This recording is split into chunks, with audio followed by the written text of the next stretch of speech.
আসসালামু আলাইকুম pro cricket fans. দর্শক, টি-টোয়েন্টি বিশ্বকাপ জেতা হলো না দক্ষিণ আফ্রিকা, তাই তো হতাশ হয়ে কান্নায় ভেঙে পড়লেন দক্ষিণ আফ্রিকার ক্রিকেটাররা।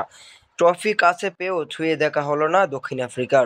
টি-টোয়েন্টি বিশ্বকাপের ফাইনালে গতকালকে মুখোমুখি হয়েছিল দক্ষিণ আফ্রিকা এবং ভারত।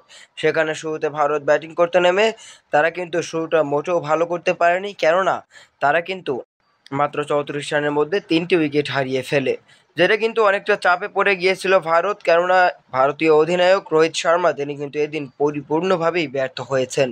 তবে আরও একজন যে ছিল, নাম তার বিরাট কোহলি, তিনি যে বড় ম্যাচের বড় প্লেয়ার তারই প্রমাণ দিল আরও একবার। বিরাট কোহলি অক্ষর প্যাটেলকে সঙ্গে করে নিয়ে যে খেলা দেখালো ফাইনালের মধ্যে একটা মঞ্চে, সত্যি অসাধারণ।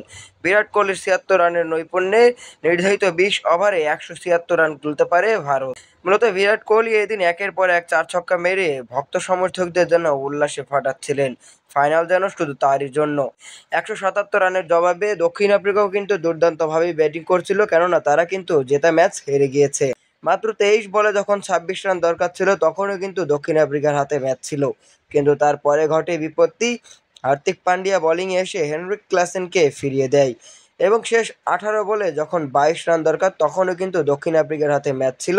এবং শেষ 12 বলে যখন 20 রান দরকার, তখনই মূলত চাপে পড়ে এবং শেষ 6 বলে যখন 16 রান দরকার, তখন কিন্তু শেষ ওভার বল করতে রোহিত শর্মা বল তুলে দেয় হার্দিক পান্ডিয়ার হাতে।